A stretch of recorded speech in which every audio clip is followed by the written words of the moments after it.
November 1984, Shorthand Tamil Junior Grade. Get ready for the dictation. 10 seconds. 5 seconds. Start. விழா தலைவர் அவர்களே, பெரியோர்களே, தாய்மார்களே, கிராம மக்களின் ஒத்துழைப்போடு ஊராட்சி ஒன்றியத்தினால் கட்டி முடிக்கப்பட்டுள்ள இந்த பள்ளி கட்டிடத்தை திறந்து வைப்பதில் பெருமகிழ்ச்சி கொள்கிறேன். புதிய கட்டிடத்திலே பள்ளி அமைவதன் மூலம் பள்ளிக் குழந்தைகள் மேலும் ஆர்வத்துடன் கல்வி பயில வாய்ப்பு ஏற்படும் என்று நம்புகிறேன். இங்கே பேசிய முன்னாள் ஊராட்சி ஒன்றிய தலைவர் ஊராட்சிகளுக்கு தேர்தல் நடைபெறாததை பற்றி குறிப்பிட்டார்.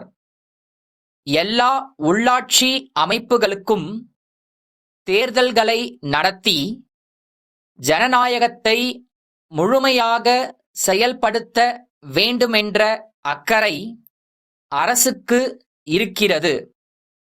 இந்த இடைக்காலத்திலே வாக்காளர் பட்டியலை சரி செய்கின்ற வகையிலும் தேர்தலுக்கு முன் அதற்குரிய முன் ஏற்பாடுகளை செய்கின்ற வகையிலும் தேர்தல் சம்பந்தமான பணியில் ஈடுபடுகின்றவர்களுக்கு அளிக்க வேண்டிய பயிற்சியை வழங்குகின்ற வகையிலும் அரசு துரிதமாகச் செயல்பட்டு கொண்டிருக்கிறது என்பதை தெரிவித்துக் கொள்கிறேன்.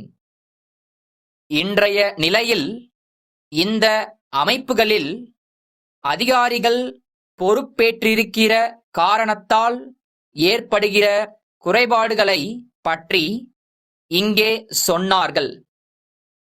தேர்தல்கள் நடைபெற்று மக்களால் தேர்ந்தெடுக்கப்பட்டவர்கள் பதவிக்கு வந்த பிறகும் தற்போது தனி அதிகாரிகளாக செயல்பட்டு கொண்டிருப்பவர்கள் பணிமாற்றம் பெற்று இன்னொரு வகையிலே உள்ளாட்சி அமைப்புகளில் செயல்படுவார்கள். தேர்ந்தெடுக்கப்பட்டு வருகிறவர்கள் பல்வேறு திட்டங்களை தீட்டலாம். ஆனால் அலுவலர்களுடைய முழு ஒத்துழைப்பையும் பெற்றால்தான் அந்த திட்டங்களை நிறைவேற்ற முடியும். அதிகாரிகளுக்கு சட்டத்தின் ஒரு பக்கம்தான் தெரியும் என்றும் மறுபக்கம் அவர்களுக்கு தெரியாது என்றும் இங்கே சொல்லப்பட்டது. தேர்ந்தெடுக்கப்பட்ட மக்கள் பிரதிநிதிகளுக்கு இன்னொரு பக்கம்தான் தெரியும். ஆகவே அவர்களுக்கு தெரியாத மற்றொரு பக்கத்தை தெரிவிக்க அப்போதும் அதிகாரிகள் தேவை. எனவே ஆட்களை பொறுத்து, இயல்புகளை பொறுத்து, அவர்களுக்கு இருக்கிற உற்சாகத்தை பொறுத்து, அவர்கள் கொண்டிருக்கிற அக்கறையை பொறுத்தே செயல்கள் இருக்கும். கிராம மக்களை நல்வாழ்வு பெறச் செய்யும் புனித பணியில் ஈடுபட்டுள்ள உள்ளாட்சி அமைப்புகளே கிராமங்களில் வாழும் குழந்தைகளின் அறிவு கண்களை திறக்கும் பணியையும் மேற்கொண்டு அதற்கு ஆவன செய்வது சாலச் சிறப்புடையதாகும் என்று கூறி என் உரையை முடிக்கிறேன். சிறு சேமிப்பு துறை இயக்குனர், சென்னை கல்லூரி சாலையில் உள்ள பள்ளிக் கல்வி இயக்குனருக்கு எழுதும் கடிதம். ஐயா, அரசு ஊழியர்கள் பயன் பெறுவதற்காகவென்றே அஞ்சல் துறையினர் ஓர் ஆயுள் காப்புறுதி திட்டத்தினை நடத்தி வருவதை தாங்கள் அறிவீர்கள். அஞ்சல் துறை இந்த சீரிய பணியை துவக்கி 100 ஆண்டுகள் முடிவுற்றுள்ளன.